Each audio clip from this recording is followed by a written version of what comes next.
questions we are going to discuss today, which is about Zionist pressure and navigating pressures on academic freedom in the academia. It's an orchestrated attack against higher education. We see, at least in the US, is a complete concede. They are conceding to power. All universities are falling one by one. What happens in the US doesn't stay in the US. Another right-wing regime will take the cues and will crack down on their own institutions as a system of knowledge production. Why the targeting of universities? We see Trump targeting universities. We see in Gaza every single university has been willfully destroyed. It's a simple one because the university is a site of ideas, contestation, debate, and transformation of individuals. And you see a new generation of Jewish youth coming up at universities who think very differently about their Jewishness, about justice, and about Israel. And authoritarians view universities as centers of critical thought and free expression, and therefore an innate desire that they defy the innate desire for complete subservience. Noam said in an informal email to us, aptly called the, quote, definitional debacle around anti-Semitism and its weaponization by university campuses around the world. Weaponizing anti-Semitism to blunt protest has given way to full-scale authoritarian measures in the US, with Trump rescinding millions of dollars of support and disappearing green card holders for their role in peaceful protest action. The irony, as Peter Bennett defines it, is that a great number of protesters across America, and in fact around the world and possibly in Australia as well, are Jewish. And these Jewish lives don't matter. In Trump's America, the only Jews worth protecting are those who reinforce his interests in US-Israeli power. So we should say no to this abuse of claims about anti-Semitism to shut down legitimate academic debate and criticism, to instrumentalize the notion of anti-Semitism, to defend the political program that Zionism represents, is to devalue the important work of combating anti-Semitism where it is real. We owe that to ourselves as an institution whose mission is to provide thought leadership on social justice to our students, for whom our teaching and learning is intended to empower their sense of social citizenship in the creation of a sustainable and regenerative world, and to the people of Gaza, who should expect that every life is valued equally, whether in Gaza, Tel Aviv, New York, or Cape Town. Why anti-Semitism? And to me, it's the thin edge of the wedge. It's the weapon used to deliberately bludgeon any form of Palestinian advocacy as an entry point for other forms of censorship. So Palestine is only the start. Last April, Claire Shipman, the current acting president of Columbia, spoke about rampant anti-Semitism at Columbia.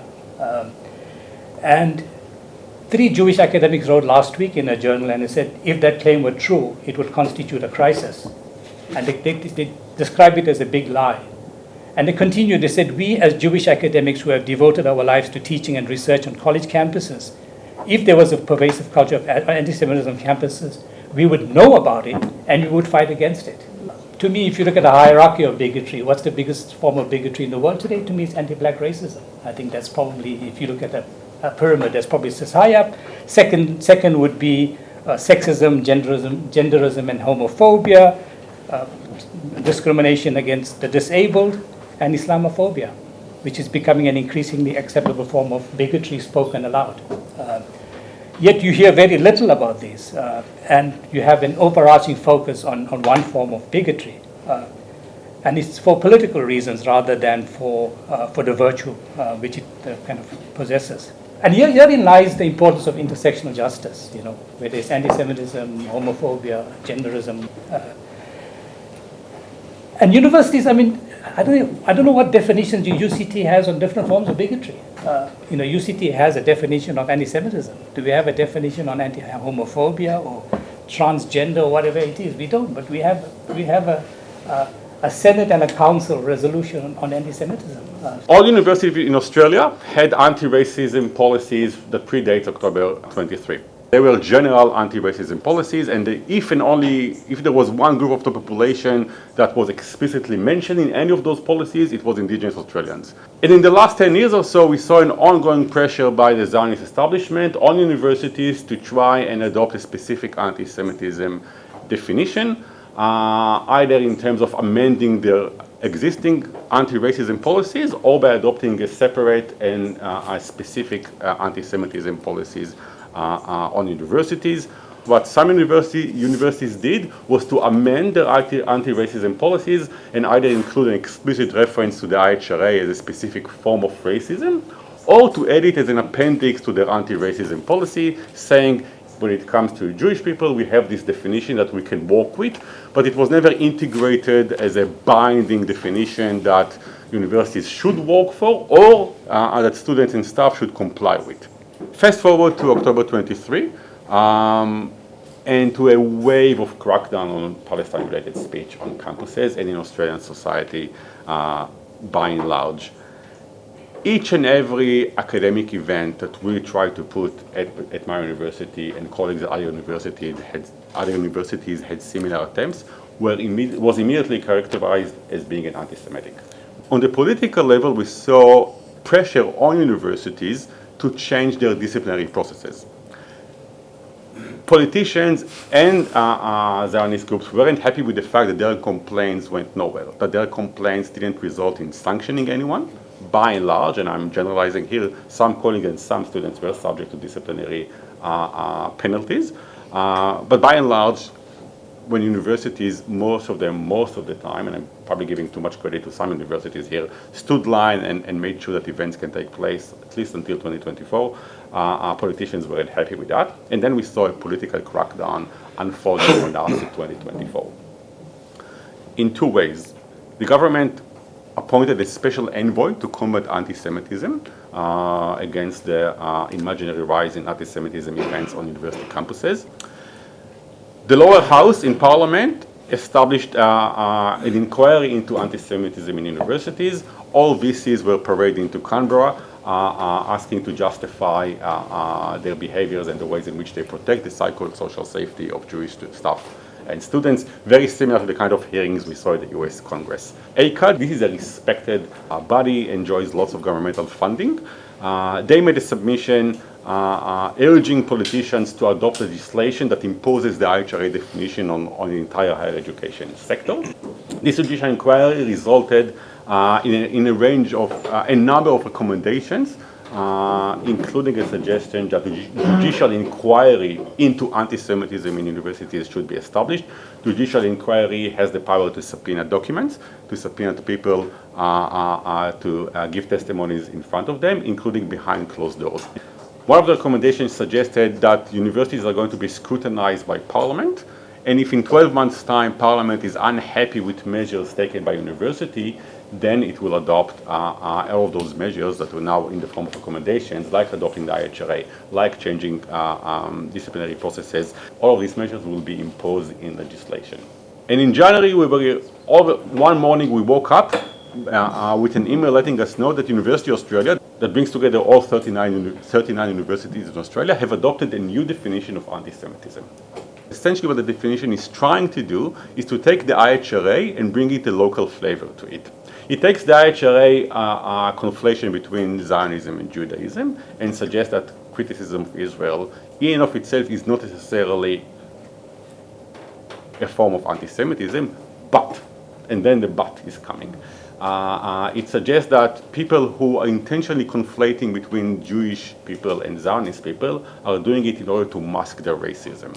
And therefore, when we speak about Zionists rather than speaking about Jews, intentionally we are being anti-Semitic, but we are trying to use a vocabulary to disguise our inherent racism against Jewish people.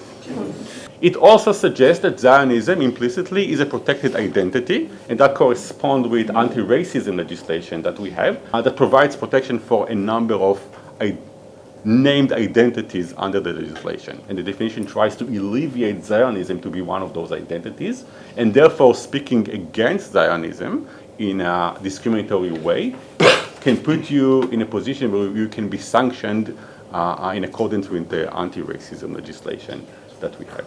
So I just wanted to clarify the two definitions very succinctly, I hope.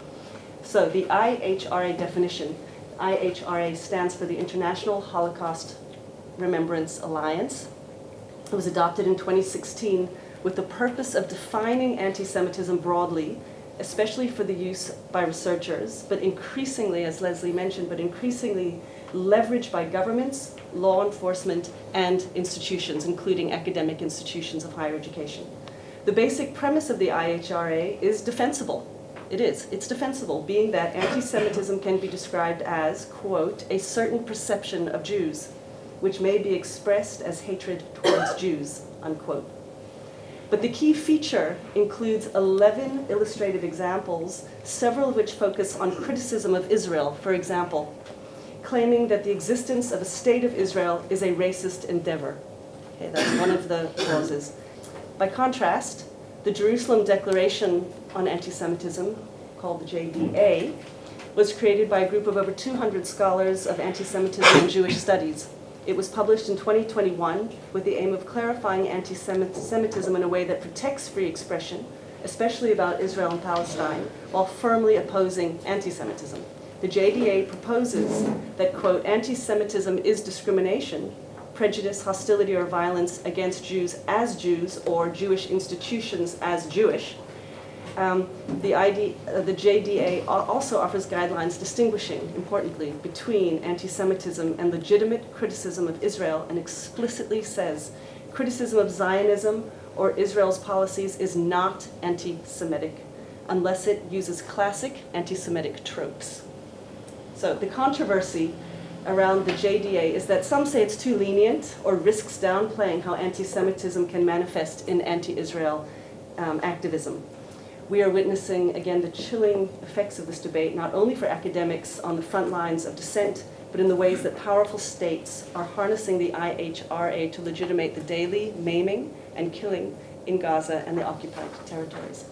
Whatever you do, as soon as you put an event out there, as soon as you send that invitation, a complaint will come. And the complaint will require you to respond to this complaint. You'll have to justify your action, even if you're again just hosting 3 academics for a conversation over tea. The emotional labor that goes into it, and the exhaustion. 18 months or 19 months in, people are tired and fatigued from spending their time and their energy in fighting this uphill battle. And the most worrying thing that we've witnessed on campuses, and I'm ending with that, is the lack of student activism in 2024 and 2025. Students were subject to penalties, some were minor, some were harsh. Students were harassed by their colleagues, by other students. Students didn't feel welcome in some lecture halls. And they don't have the stamina. I'm generalizing here, and that's from a conclusion from many long conversations with students. They are fatigued. They are tired. They don't have the energy to continue fighting this institution and to continue fighting people who they will need at the end of the degree. They will need the institution to release their transcript on time. And we saw incidents where transcripts haven't been released on time and students lost fellowships and work opportunities. We see students being kicked out from campus for a term or 2. We see students are being sanctioned in other ways. So the next generation of students, those who started in January this year, they are disengaging. Our government's got a very hands-off approach in terms of trying to influence what universities do. But the greater danger is now coming from private donors who are trying to influence what's happening. So, when we spoke about academic freedom years ago, it was about how government tried to influence universities. Now it's about how the private sector is trying to influence universities because government's funding is being cut. Defending the space for academic freedom is really important. I do also acknowledge that it will also create uncomfortable conversations. For some people who haven't questioned, where they're coming from or what they believe in, the space to talk about Israel and assumptions you've made about your own Jewishness might be uncomfortable. But I have one answer to that, and that is, how would we tackle racism in South Africa if we didn't have difficult conversations?